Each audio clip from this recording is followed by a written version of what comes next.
The Becoming Flame podcast broadcasts pure, unfiltered power exchange that stokes the flame of your being. Because it's time to remember. It's time to return. It's time to become flame.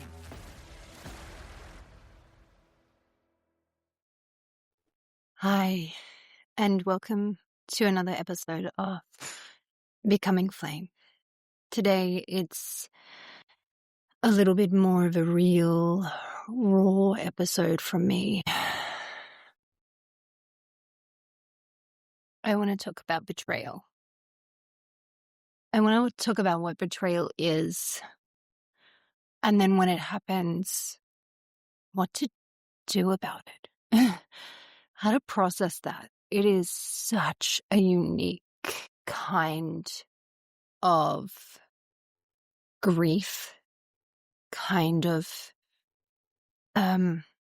pain that I think we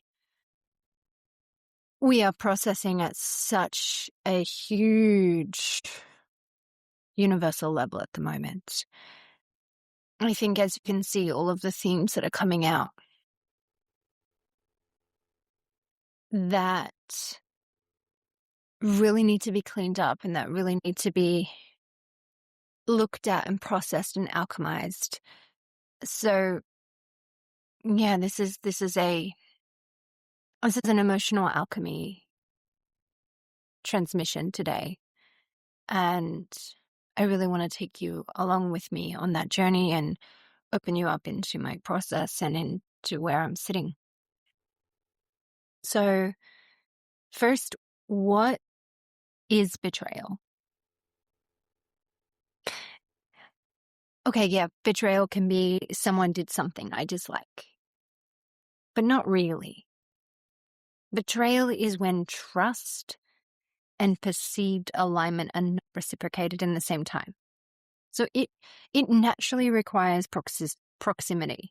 It naturally requires trust, shared mission, assumed mutual understanding, and then a breaking of that. Because actually, in many ways, without trust, there's no betrayal. There's just conflict. So we're not talking about having a problem with someone. We're talking about someone whom you trusted, whom you were in mutual understanding with, whom was a deeper part of your life and your mission or your business or your creation.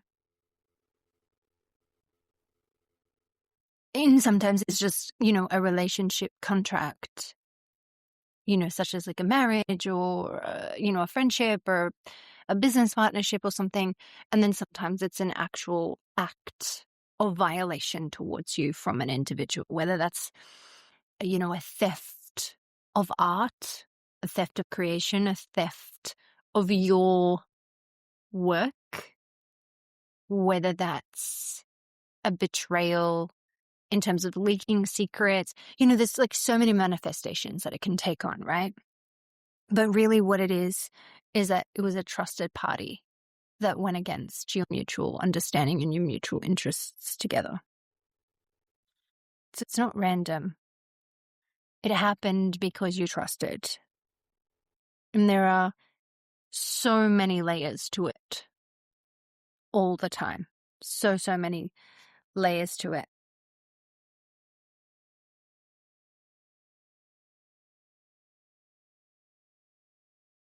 And then there's self-betrayal as well, right? There's an essence where you don't do what you needed to do in order to protect yourself against that other person because you trusted them. You hear this from women. I didn't get a prenup because I thought he was the one for me. Or people who go into business together, we didn't need a co-founder agreement. We were in it together. We had the same mission. We had the same shared value, and paperwork at that point in time just felt, off. But you track it forward,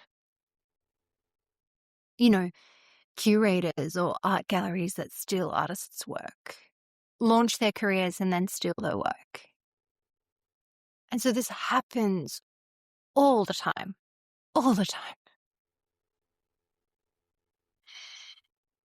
And so it's a rupture. It's a deep, deep, deep, deep rupture. And the rupture is not the act. It's not the loss of money or the reputation or whatever the fallout is on the surface, on the physical surface. There's always a fallout. You know, someone's always having an ulterior motive, and it can be so simple to believe that it is about money, fame, glory, something else. But it's always deeper. You don't wake up in a vacuum and betray somebody that you love. There's something there. And the rupture is my sense of when and how I exist in the world, when and how I exist in relationships, in intimate relationships, in friendship, in trusted relationships. How I exist in the world was overridden. Somebody else has fractured that.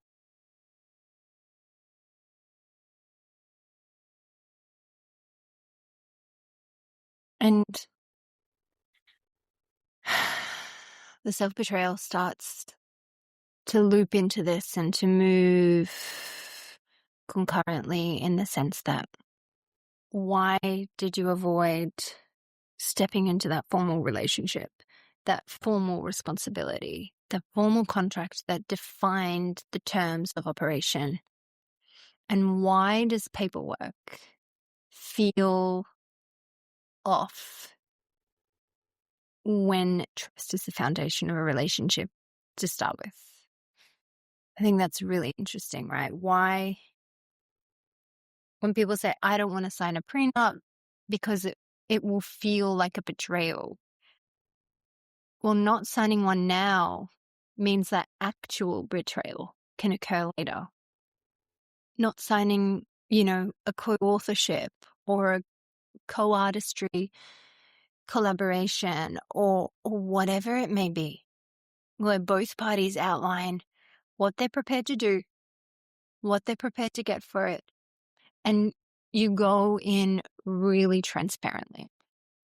And go in with not just trust, but the clarification and the crystallization of what happens from formalizing that agreement. And in many ways, it removes all ambiguity. And you don't have to keep trusting or avoiding or sweeping under the carpet or avoiding difficult conversations. And so I think sometimes what can happen when you formalize an agreement, even when you have trust and even when you have a foundation of mutual understanding, putting that on paper and negotiating for that. Firstly, it shows you who the other person is and how they can negotiate difficulties, which is going to be a primary insight for you in opening that relationship. But secondly, in the absence of difficulty, in the absence of conflict or argument, you are just simply crystallizing that which works for you and that which works for the other. And that's why these things, should be so much easier to do than they are.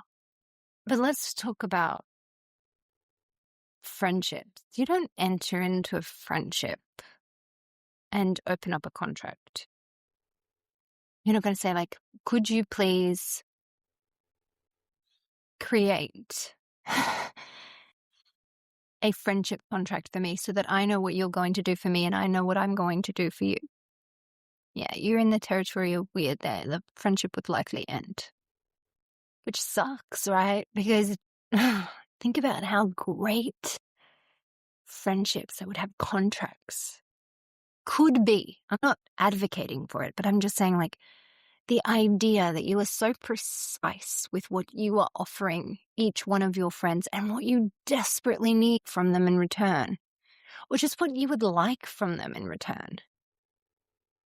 I know I have been someone who constantly overgives in friendships, to the point where I was doing that not only as a form of self-betrayal, but in a form of, this is the only way that I can receive love. I am not worthy unless I am absolutely overgiving and absolutely giving everything to these people. I need to be the stable, capable, reliable one where they turn to me and I feed them what they need. One of the most amazing things that going through a really hard time opened up for me was not only opening my eyes to the fact that those amazing friendships that I thought that I had were not reciprocal in any sense. So when it was my turn to have love and support and time, energy, resources of any and all kinds flooded back into me, it didn't come. And it's not because those individual people didn't care. It's because the contract that we were in, the relationship dynamic that we were in, was not built on that. It was built on me giving into them, pouring into them. And so even though we don't enter into a physical paper relationship contract, we are all in contracts in our relationship. Every single relationship we are in, we have a contract. And the more opaque, the harder it is to determine what is the contract, what is the dynamic, what is it that I do and you do. Think about every single one of your contracts, every single one of your relationships. Is there not a contract? Is there not an unspoken dynamic? Is that the same across all your friendships? Is there a central theme to who you are in relationships? And does it or does it not mirror that of the relationship that you have or that you are desperate for from your parents? And the answer is, if you're saying no right now, the answer is yes, unless you've done a lot of work. The answer is yes.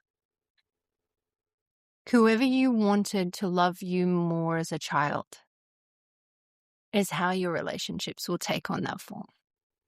And whatever you needed to be as a child in order to get that love is what you will demonstrate and what you will lead with in your relationships. So do you need to be the capable one? Do you need to be the funny one? Do you need to be the one that everybody can rely on? Who did you need to be for the parent that you wanted love from the most? And see those themes, see those things in each one of your relationships.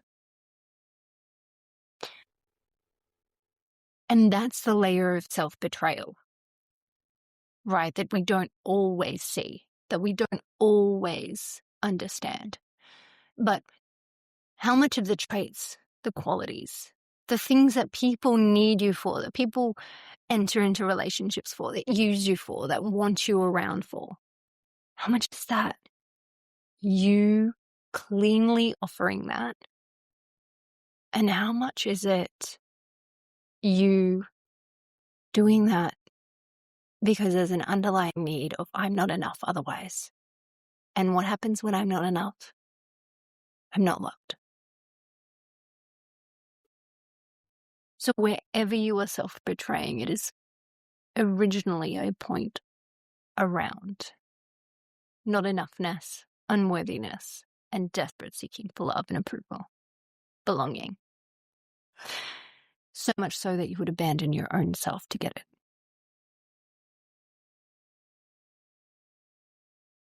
And I believe, as I go on this journey, and I nuance and I become more precise, every single one of my relationships where I had a foundation of self-betrayal in that relationship will come back 360 and betraying me for the exact same things that I was betraying myself on. One specific example is not valuing the gifts that I so easily access, so easily tap into, that I gave it away.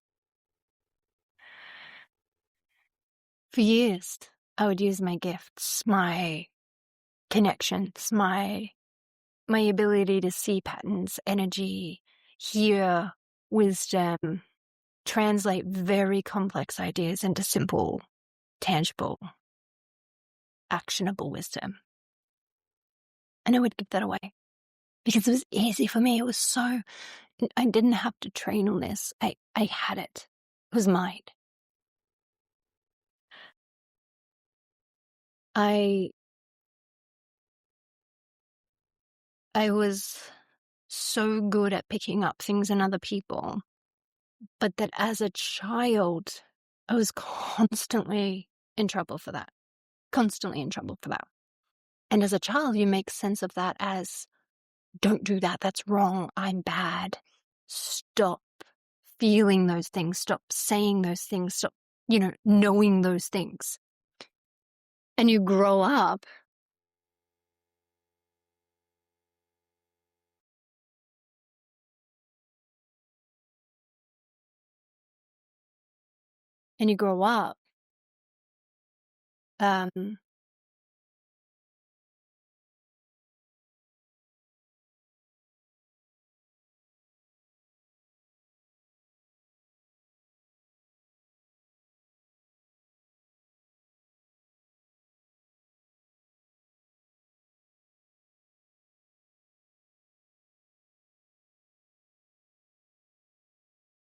and I grew up discounting that.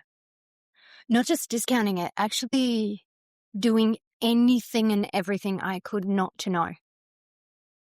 To deny my knowing, to deny my voice, to deny my feeling. And so what did that do? It led me into a sense of self-betrayal that was so, so deep. So much so that I would almost deliberately get myself into relationships with people who were going to hurt me, who were going to betray me, who were going to rupture me, as if to prove to myself, you didn't do it. You didn't do the thing that you said you wouldn't do. And that took me so long to understand.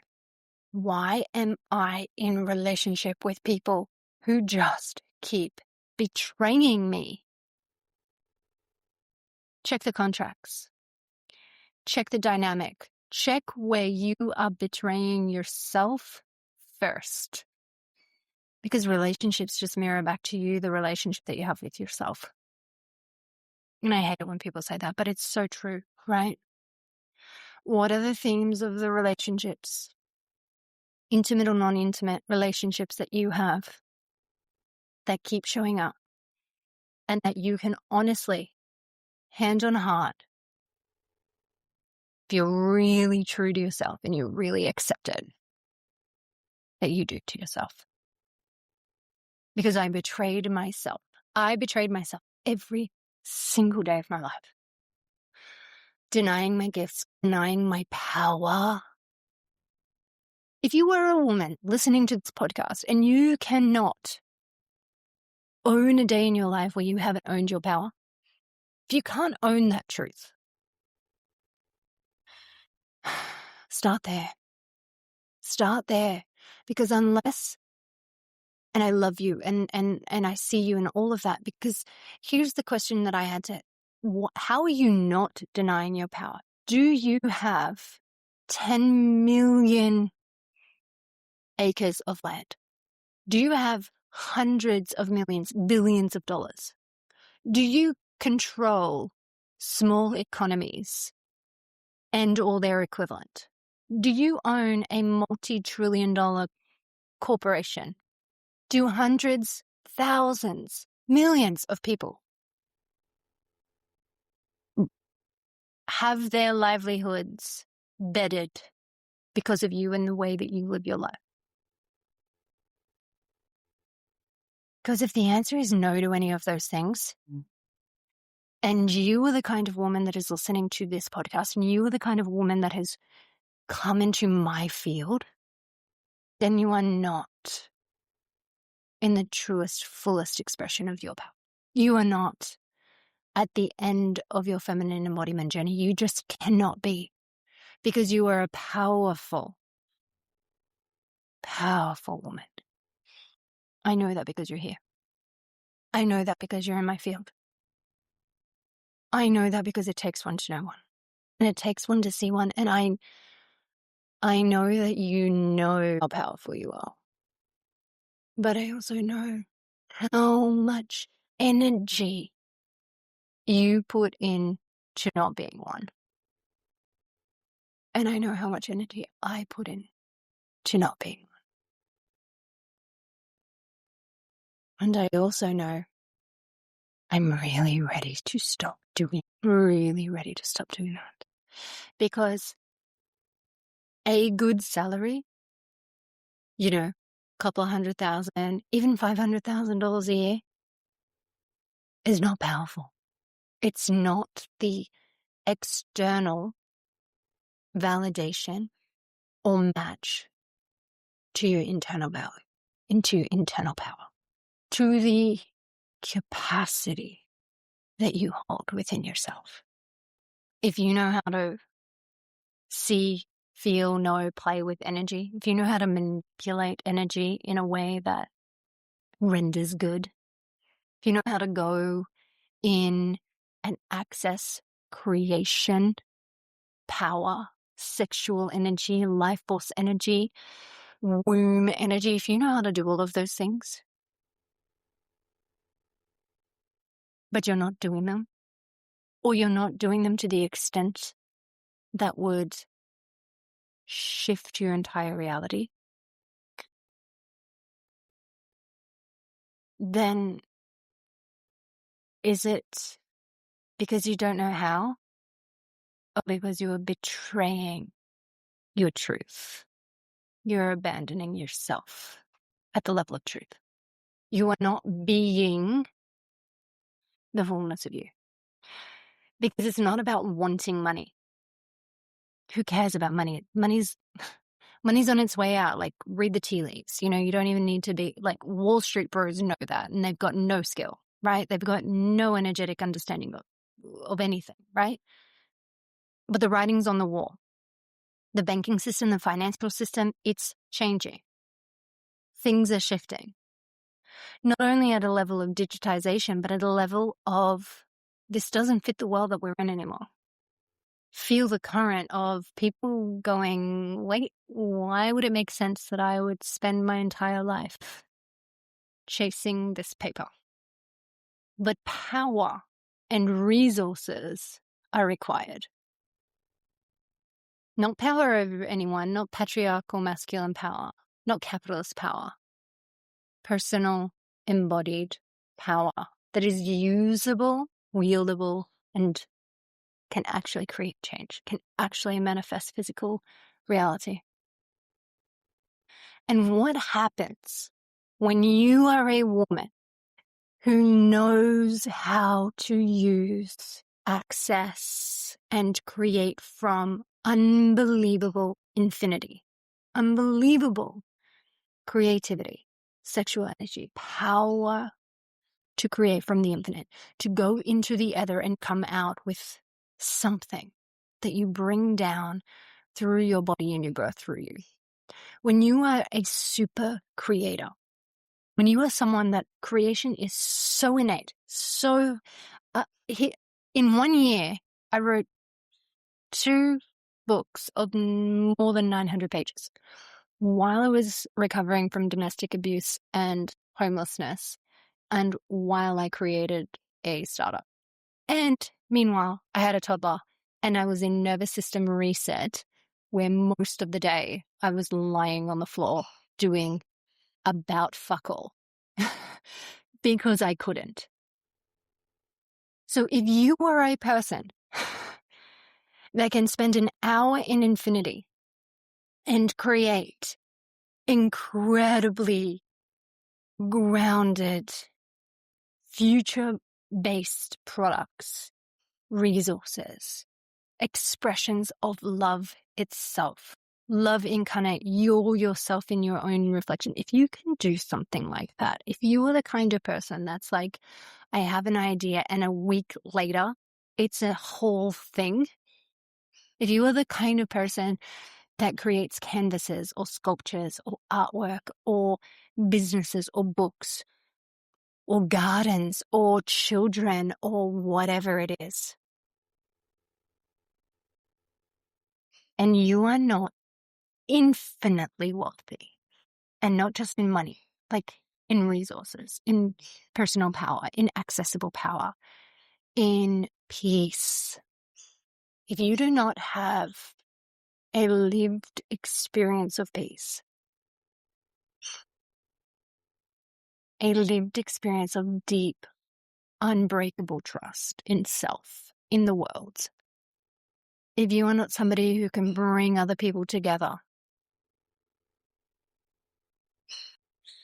so just look at where the external breakage occurs. Is it in the people?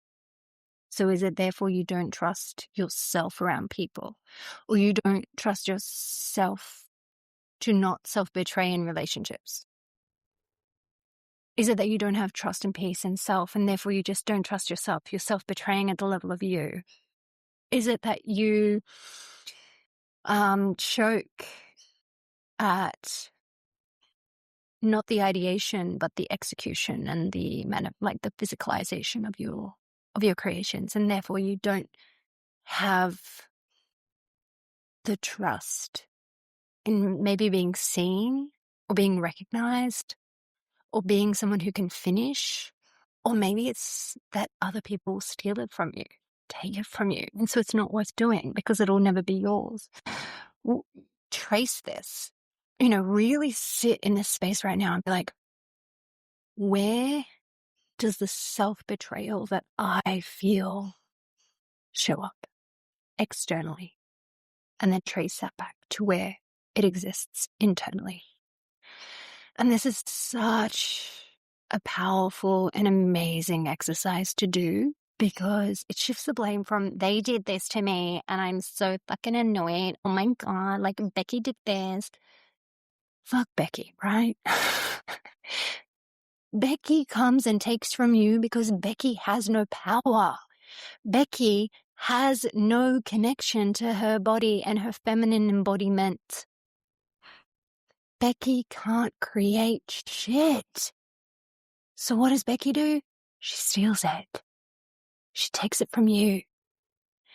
And Becky's no different than the thousands of years that this has been happening. I know so many witches who just can't be fucked to do it again. Yeah, I could build this whole big, huge thing where I could just enjoy my peaceful life. But the problem is that the universe doesn't let you enjoy your peaceful life. You're not here to have a small, insignificant life. You're here to come to blow shit up. You know what I mean? Like, you're here to write the books, to do the courses, to stand on stage, to shift consciousness, not only for yourself, but for every other person that's so lost. You exude embodiment, clarity, wisdom, strength, resilience, caring, nurturing, creative fire, the ability to just keep getting up. You work through fire on Tuesday and you're a new person by Wednesday, and you do it again on Thursday. Like, you are so made for these times, but it's this constant thing around betrayal and about just getting screwed over by everybody else who's trying to steal your light. And I'm really sick of it, because I have been told she's just jealous of you since, 5 years old? Since the moment I could understand the conceptualization of this. She just wants to take what you have. She just wants to steal your light. And here's the thing about jealousy for me. I have never looked at anyone else and thought, I want what they're having. Because what I have is so much better. But it's not better when you're hiding it under an umbrella, under a cloak, in the dark of night, not sharing it, not letting it burn brightly and shine from the top of your own lighthouse, because you just cannot deal with any more people trying to steal from you. That's the stuff. That's the raw share of today, of just going, guys, honestly, I don't know how many more betrayals I can do, because the rage that I feel at this point, it's like, finally I can tap into that. It's like, honestly, can you not just go and work it out yourself? But no, of course they're not. That's why people rip off shit all the time. You go and create something in factories in China, Asia, wherever. They just go and produce the exact same thing with 7 points of difference, and it's no longer a copyright infringement. So creators are always the one who are putting all the money up front, who are putting all the energy up front, all the creativity up front, all of the work up front, all the ingenuity and intelligence and all of the things. And if they ever get credit for being the ones who started this, great. But even with all the patents and even with all of the copyright and IP infringement laws and all of this kind of stuff, it's always going to be the one who can produce it for the cheapest amount and deliver it efficiently. And that sucks under capitalism, because it really doesn't always pay off for the creator. And you look at artists and how artists are treated in capitalism. Creating art is the highest form of service. But in our world, apparently there's 10 people who are allowed to be pop stars, and the rest of the people have to starve. And this is what really gets stamped into our nervous systems, right? So it's like, it's all good to sit here and talk about creativity and sexual energy and tapping into the infinity and being this creator and being this feminine embodied being of creatrix, oozing sensuality, sexuality, and creativity, and elevating our life. Identity upgrade after identity upgrade. But the flip side of that is, and this is why it's the flip side, right? Because you always have the polarities. The further you go on one side, the further you get shot back into the other, and you work those poles. And you kind of know that if you're at this point in time. If you're listening to this podcast, it's not your first day on the job, right? You know polarity work feels so, like, you feel schizophrenic in many ways. Like, you have to go to the highest peaks and the deepest valleys. And you just oscillate between those 2 points until one day, I don't know, you get wise, you work out what's been happening. But the betrayal on the nervous system, it's not just a story. It's not just a story. It's not just that Becky took your whatever she took, As betrayal isn't just a rupture of trust. It ignites survival systems in the body, whether it's fight, flight, or freeze. So you get constantly into these nervous system survival patterns. And then you need to use your time, energy, motivation, dedication, all of the rest of it, all of these resources that you have in unfreezing, in unrunning, in unflying, to come back to stasis, to come back to equilibrium, leaving these emotional wounds held in your tissues. Then you've got to go and clear out your fascia, clear out your tissue, clear out your body, do all the work on that. You need to clear your organs. You need to use your breath. You need to get into this vagal state of like normalcy again. And then from there, increase your nervous system capacity to hold more. That's energy, that's time, that's resources. And meanwhile, Becky, all she did was take your stuff.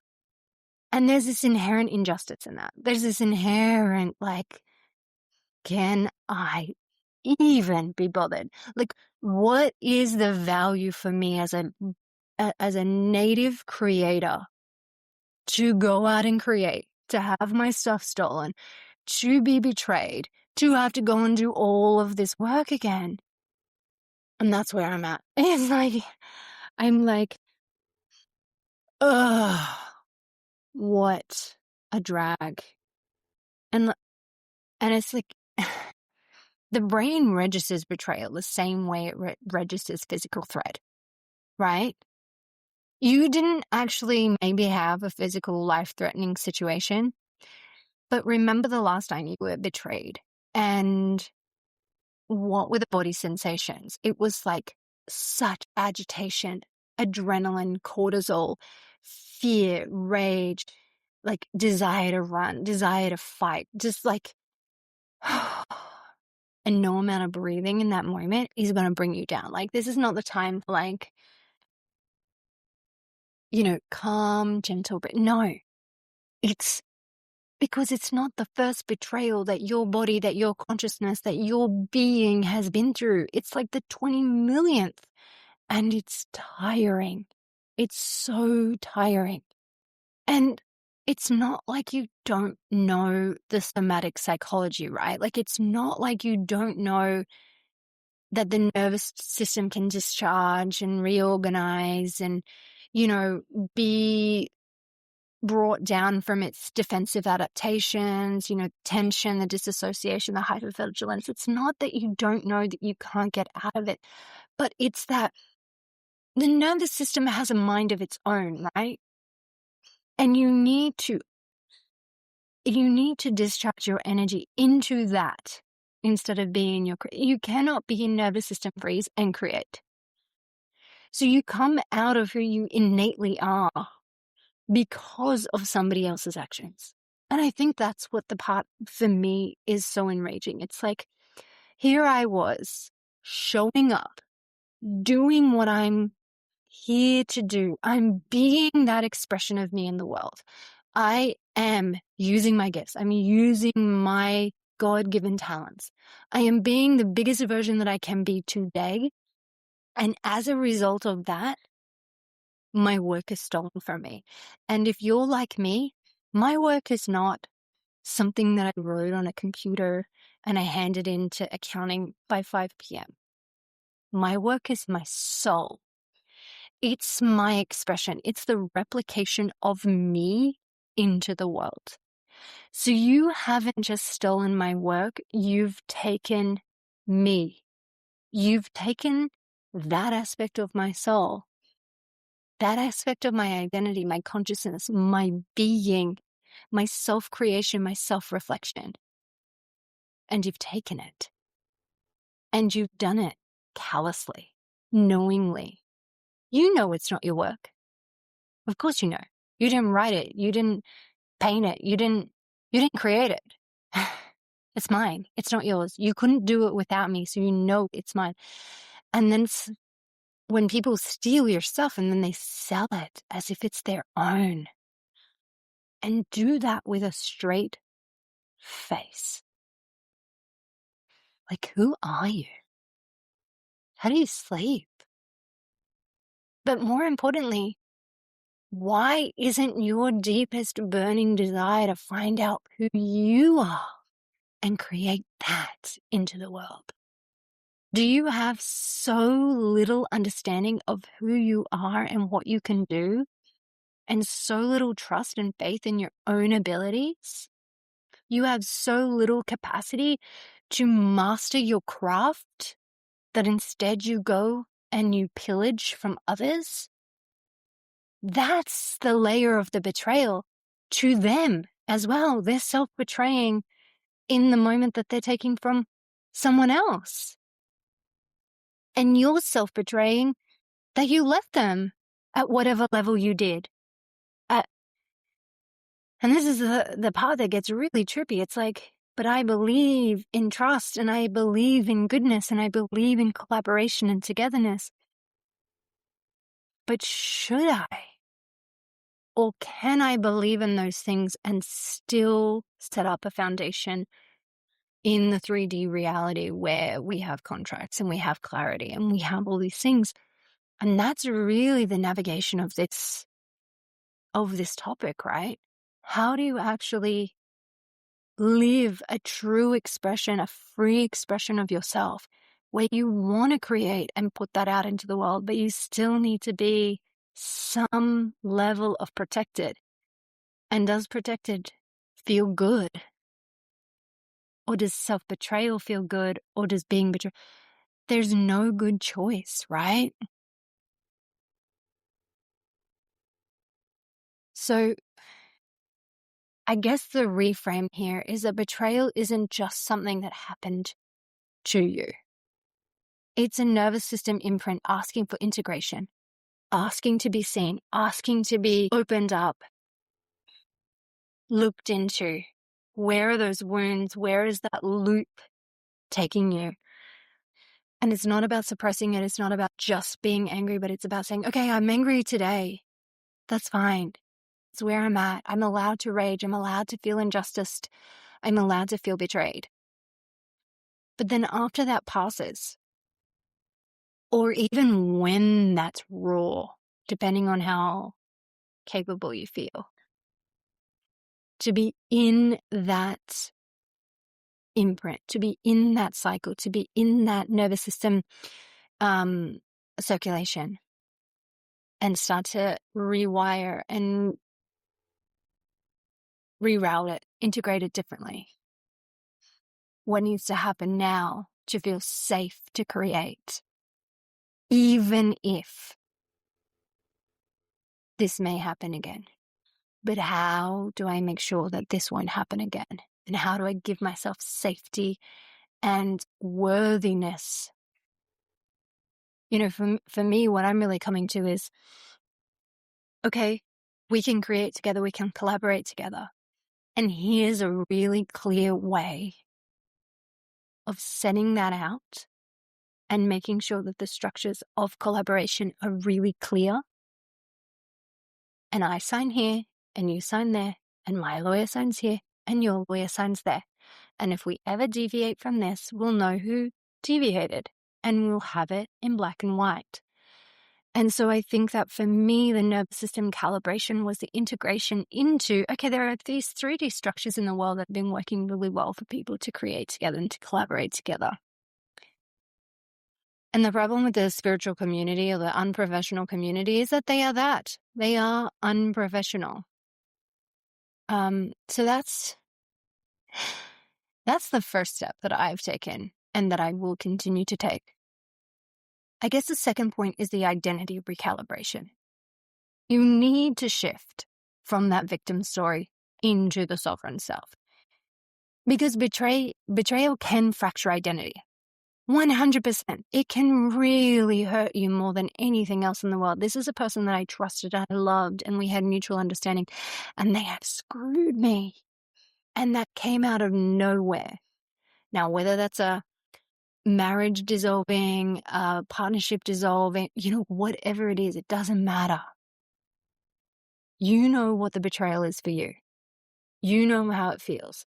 And you know how, what? That came out of nowhere. What's just happened? How do I process this? So the way that I've approached it, not being perfect in any way myself, but see if this helps, is that it also reveals the self that you were unready to embody until now. You are not ready to be the motherfucker. Whatever that is, You are not ready to be your most sovereign version. You are not ready to be the woman that just blows shit up with her creations. You are not ready for that. Because if you were, no one would be able to touch them. Because what is yours in this world cannot be taken by anyone else. So if you're not claiming it, if you're not saying, this is mine, if you haven't claimed the creations that you create, have you claimed yourself? Have you owned who you are in every single part of you? Are you 100%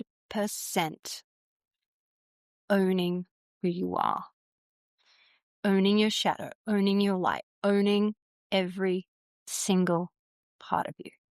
Because when you do, no one can take it.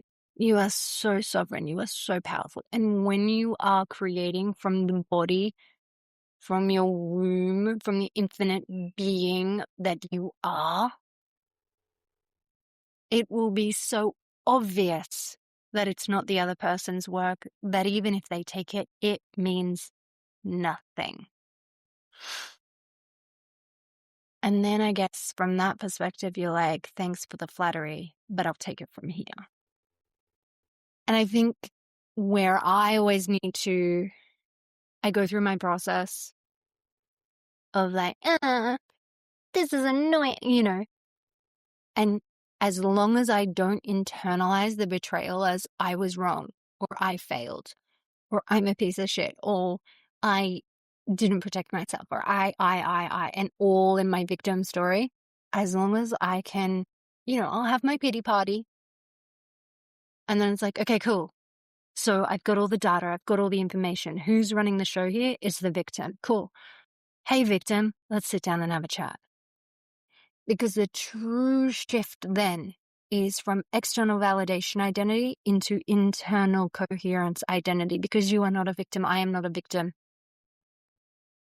And you need to get into the feminine embodiment theme of moving from a self that's reflected by others to the self that's generated from within. Okay, this person's betraying me.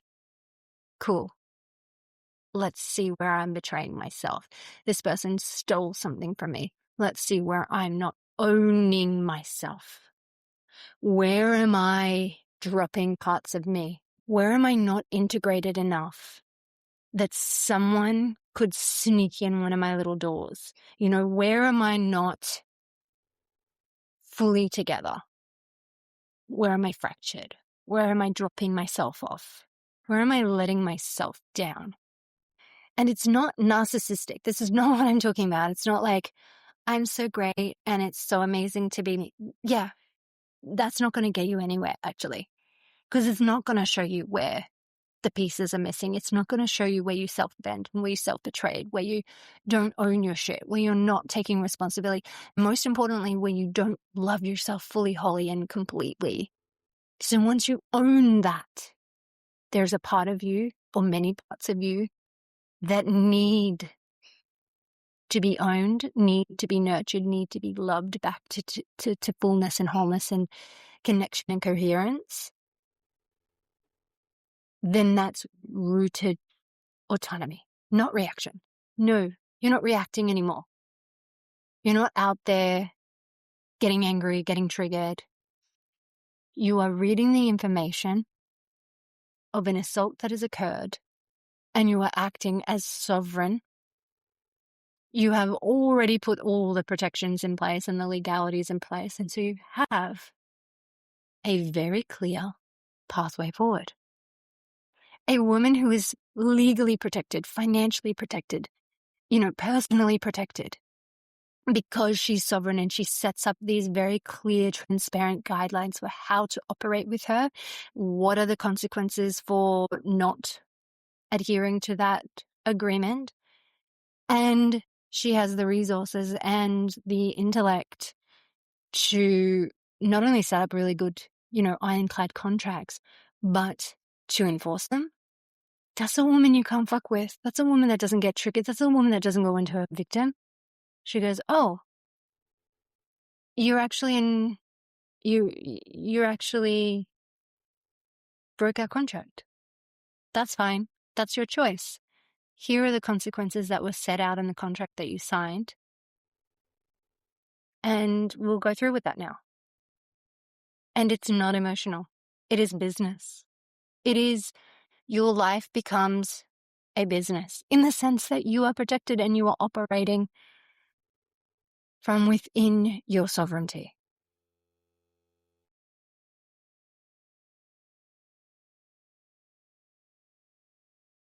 So to finish on that point, it really only can be when your victim arises because of betrayal or because of sabotage of some kind. The betrayal only stabilizes, or should I say only destabilizes, old identity patterns, not sovereign identity patterns. So anywhere that somebody else ruffles your feathers, betrays you, destabilizes you, rocks you, it's data, it's information. Okay, I'm not solid there. That's an old identity that doesn't need to take precedence anymore. How can I upgrade that identity? How can I bring sovereignty to that? How can I bring validation to the sovereign part of me and heal or give love to or whatever needs to happen to that old identity? Because as you take steps to reclaim agency in your body, in your voice, in your boundaries, you will see the difference between the wounded self and the sovereign self far more clearly. So if you are looking at all your reactions about things that are happening to you in your relationships, particularly at times of betrayal, and you can use it as data and information about where your identity needs to be upgraded, fortified, solidified, then it can be valuable. It's not to say that it doesn't hurt, and it's not to say that it didn't happen and you're not thankful for it. We need to so get over this old like spiritual adage of like, oh my God, thank you so much for fucking my life over so that I can like do these better. No. Stop thanking our abusers. Thanking our abusers asks for more abuse. What we do need to say is, this won't happen again. I will take all required steps to ensure my sovereignty is protected and maintained, and that my energy resources are no longer being used to put into nervous system recalibration and upgrades instead of my creation of my life. And that's the loop that you shift out of. If you continue to circle the drain of this betrayal and this betrayal and this betrayal and this betrayal, you will continue to use all your energetic resources in healing from betrayal instead of creating the life that you wish to be living. And that's the simple truth. You either fix how someone doesn't betray you anymore, either by exiting those relationships or fortifying yourself with contracts and, other paperwork or other protection mechanisms, or you spend endless decades repairing and repairing and repairing and just in that loop that gets you nowhere. And the way that you can think about this is, are you going to just keep parking in the wrong place where the no standing sign is, and every day you get the same ticket and every day you complain? Oh my God, why did the parking inspector give me this ticket? Doesn't he know that I wanted to park here and it's like my right? No, you parked in a no standing zone. You got a ticket. Your choices are move your car, don't park there again, and use your money in a different way, or keep parking there, keep getting fines, and keep spending your money on things you don't need to be spending money on.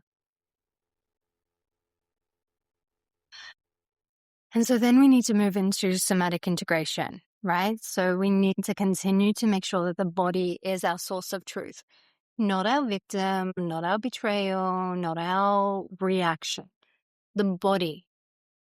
Because healing betrayal is not cognitive. It's felt. It's stored in the body, so we need to be at the body level. Because the brain theorizes betrayal, but the body experiences it. Remember when you first felt the betrayal, and whether it was a mismatch of confusion, rage, agitation, whatever it was, you need to retrain the nervous system, as I said, right? But through embodied practice. So it's breath regulation, so making sure the polyvagal is breathing through this and recalibrating, grounding and orienting yourself, moving that and removing and releasing the trauma. And then doing some inner remapping of the boundary zones of the body. So before I was talking to you about like the external physical things that you could do to make sure that this doesn't happen again. But this is the next step, is really making sure that the body and they support each other, right? Like if you keep parking in that same parking spot, but you're doing breathing practices, well, that's just you're wasting your time. Move your car, find an appropriate park, make sure that you read the signs, do all of the right things first. And then when you've now calibrated to safety and you're not still in the danger zone, then you do the somatic practices. Then you release the trauma from the body. Then you do the body rewiring and the body release.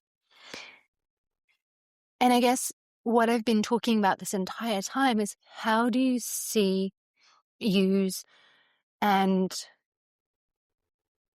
create initiation from this betrayal? So what is betrayal as initiation?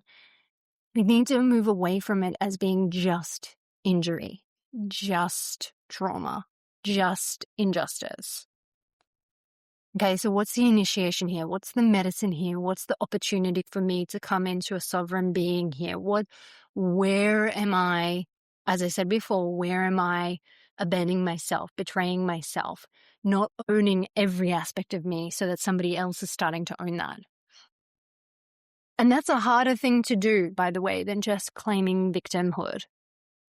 Because how many people stay in victimhood for the rest of their life, and guess what? They circle that drain. They are eternal victims. Betrayal is so easy at a surface level to say or to accept that it's somebody else's shittiness that caused this. But here's the thing. So I used to work for some very wealthy people and have wealthy people all around me. It's not that bad things don't keep up. In fact, the more money you have, the more people that will come after you. It's just a fact. You've got if you're on the dole, if you don't have 2 cents to rub together, who's suing you? No one. It's a waste of time. You've got nothing. You've got nothing that nobody wants. So you're safe. But you're not safe because you're poor. You're not living. You don't have resources. You're not capable. So if you're really, really scared of people coming after you, you keep yourself poor because you know that they will not come after you when you have nothing that they can take. So that's a form of self-betrayal before anyone else can betray you. So if you're in that loop, check that out as well. Maybe you used to have a lot and lots of people sued you. Lots of people came after you. Lots of people wanted what you have, not just energetically, but financially as well. So you had lived an experience where lots of people wanted your light, lots of people wanted the resources that you had in, and then you translated those resources from the invisible to the visible, and then people wanted that too. And you may have gotten yourself in a point where you're like, I can't keep fighting.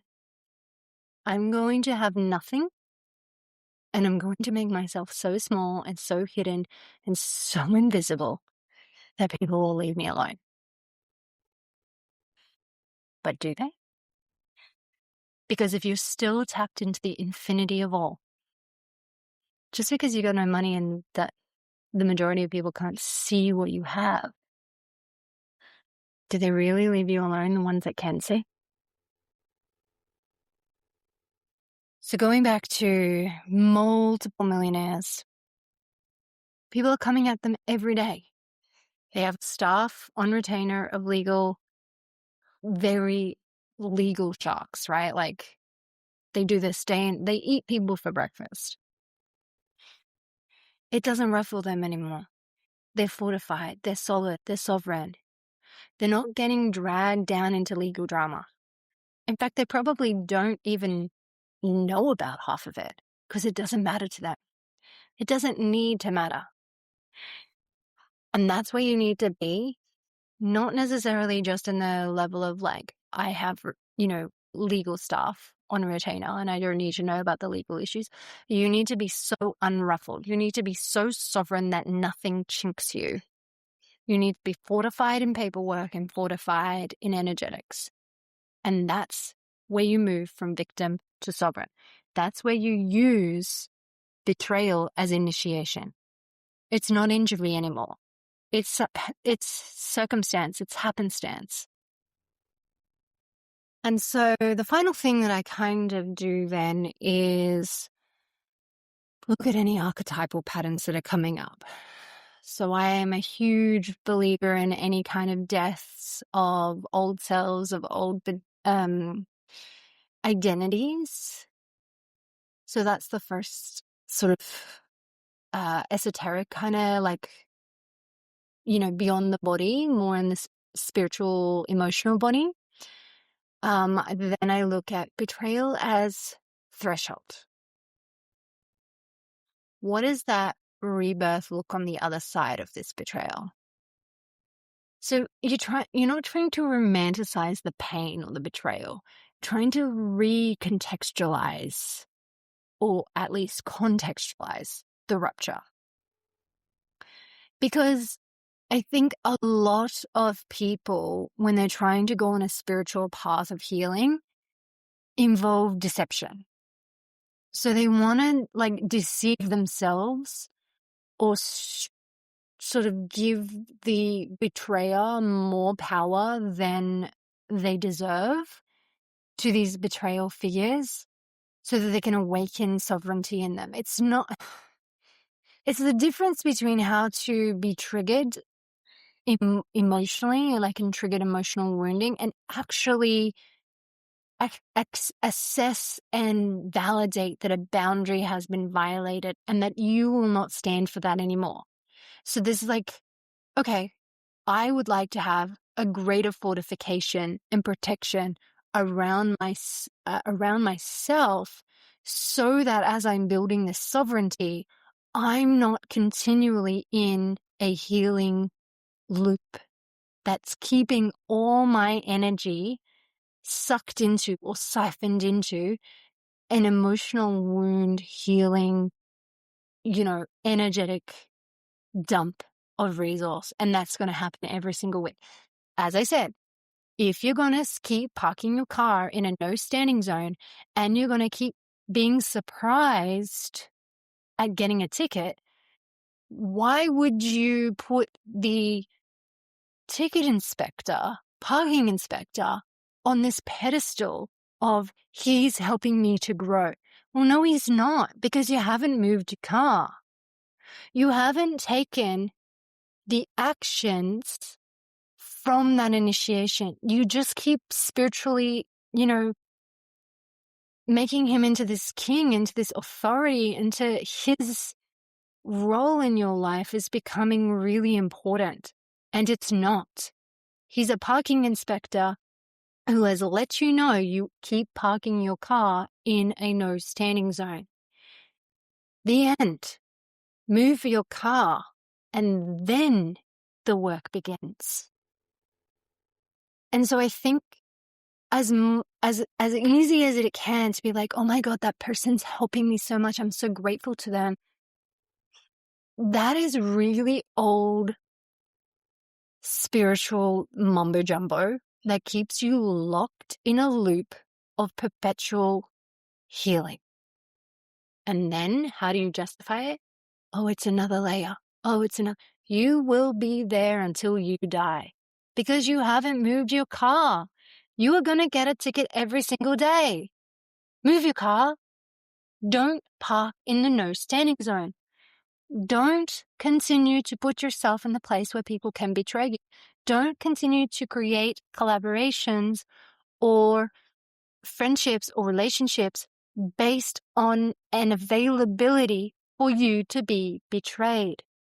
First step is move your car from the no standing zone and then do the initiation work. Then do the what is in this for me? How do I fortify? How do I protect?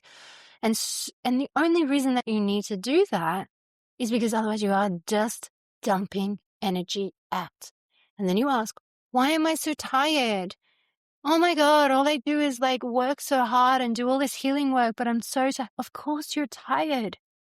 You're not doing anything with your energetic resources to elevate your life, to move you beyond the place that you are right now. You're looping. And so it's actually about designing new boundaries. That is the last step to this. So healing is not avoidance of betrayal. It's conscious boundary architecture. And I have been someone who really has struggled with boundaries because it's like if we live in love and we all live together in togetherness and blended consciousness, blah, blah, blah, we don't need boundaries. Great. But we don't all live there, do we? There are some of us who live in infinite capacity and some of us who believe that we never will and therefore take from those who have. And if you are someone who has, it is time to get real about how you use that infinity. Boundaries are nervous system capacities. The more capacity you have in your nervous system, the more you can create, the more that you can do, the more that you can expand, the more that you can shift and hold this identity. The felt sensations of safe versus unsafe need to be felt in the body, need to be recalibrated into the nervous system. You need internal yes, no signals that you can hear and that you can follow. And so the problem for women, and the reason that so many of us are here, is that we are taught to please. We are taught to be compliant, to be complicit, to be good girls, to be so non-adversarial, palatable, easygoing, pleasant, to accommodate, to merge, to do whatever, to put our needs last. Betrayal forces you to upgrade. Boundaries become these lived sensations because you need them to be. You know the difference between what you can create and who you be and the identity that you can hold when you are safe, when you are fortified, when you are protected, and when you are working with collaborations you trust and that you're legally protected in. Boundaries really force you to look at the intellectual design of your life, but also the basic safety design of your life. How are you ensuring safety for yourself? Mothers do this instinctively, right? The bullshit that they used to accept as single individuals completely changes when they are mothers, because now they have to protect a child or children. You're not coming into their house. You know, she doesn't let drug addicts and homeless people that are going to shit all over her life in around her children. She might have let those drifters into her life, but not with them. And so you need to start to be the mother to yourself. You need to hold the boundaries that a loving mother would hold for her baby that she would want to protect more than anything. It's not about, I'm not loving if I put out boundaries. It's that you are so loving of the thing that you're protecting. You are so enamored with the energy and the creations. You are so focused and passionate and dedicated to the fulfillment of your role here on the planet that you won't let anything come to that. That's mother love, right? You need to love your desires, your passions, your turn-ons as much as you love your children, as much as you love yourself. And when you put, I am here for this finite time to create this thing that I'm creating. Everything else that's a distraction to that, anyone else that can come and take that is not fully and truly aligned, needs to be exited. And if you don't know and you want to trust somebody and you want to bring them in, at whatever stage in the collaboration into that, that's fine. Be open to that. But put mechanisms in place that protect your project above all else. Your creations need space, need protections, need safety in order to come and to be in the world. And that's the difference between protective inhibition and empowered presence. Right? You don't have to sense boundary violations before they occur. You just need the protections so that if they do, it doesn't matter. That it doesn't ruffle you. That everything doesn't fall apart. You don't collapse and the project doesn't collapse when a violation occurs.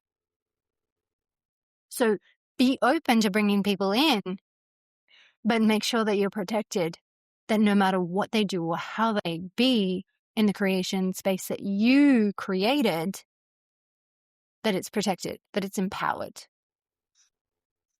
And that's, I guess you can still have somatic consent, you can still have spiritual consent, you can do all of those things, but not without the real world context, not without real world protections.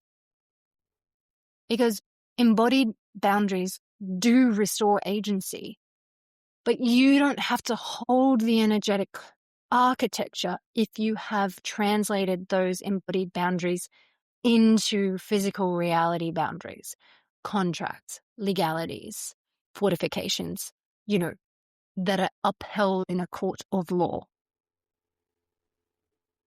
So I think that's really how you transform betrayal from a weakness into some kind of a curriculum, some kind of an identity upgrade, an initiation, a portal, whatever you want to say. Because instead of this linear hurt to heal that so many of us have been taught to go through, sometimes it's spiral. And the value of a spiral vortex is that it catapults you into a new identity. So betrayal can happen. And it can rupture you. And it can ruffle you. But it can also be the springboard that you need to catapult you into a new identity, into a rethinking and a redesigning of structures that actually, put something into place. And in the context of 2026, in the Fire Horse year, as I understand it, I'm not an astrologer and I'm not a Chinese or Vedic, practitioner, but here's how I understand it. There's so much fire and there's so much speed and there's so much torque. But if you are not structured, if you are not focused, it can get out of control. And you can have fires lit anywhere with nothing propelling it, with nothing moving it forward, and with nothing containing that fire. And so it either burns you out or it never gets started. And so part of the structure that betrayal can actually put into place and optimize here is, what do I need people to operate within the bandwidth of? What do I need one particular person to come in and do, or this person or that person or whatever it may be? And how do I constrict the role that they play in order to catapult the project forward in a more dynamic way? How do we both sit in the bottom of a vortex and get sucked all the way to the top because of the momentum that we create together in these structures that we've designed for success? And nebulous projects, because my background has been in VC and creating structures around business and creating very clear outcomes for investors. And the reason why they would invest in you and the reason why you need their money, and being very, very, very specific around the things that a business would do that year. And I've also been in the spiritual place where everybody just, feels into it. My gift, I suppose, was blending those two, to feel when you need to feel, but to structure when you need to structure. And I can tell you, it is a lot easier to feel your way through a very robust structure. The feminine needs the structure to be in. She needs the banks, or the river just has no flow. It just gets seeped into it's a flood. Water without banks is a flood. It doesn't do anything for anyone. It doesn't go anywhere. It doesn't create. It destroys. And most importantly, it doesn't go very far. And it tends to just seep back into the earth until, how do you get rid of flood water? It just eventually evaporates, seeps into the earth, or just like flows away into some arbitrary place. It's not contained. It's not directed. It's not pointed. It doesn't have a manifestation for good at the end. It doesn't make positive impact. The structures that we need when we are looking for feminine embodiment are the same structures that we need to upgrade our identity after betrayal. I hope this episode has been valuable for you in some way.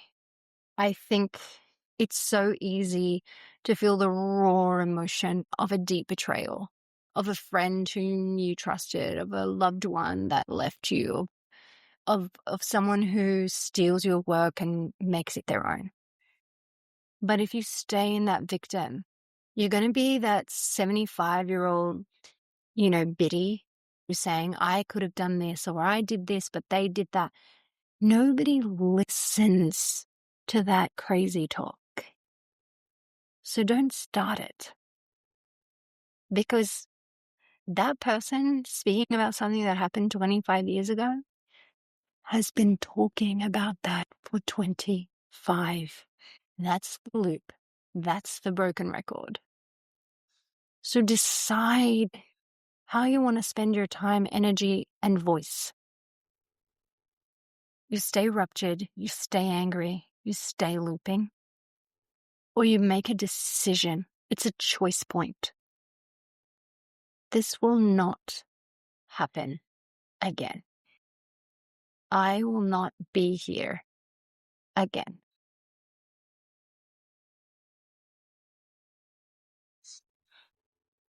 Lots of love, and catch you next week.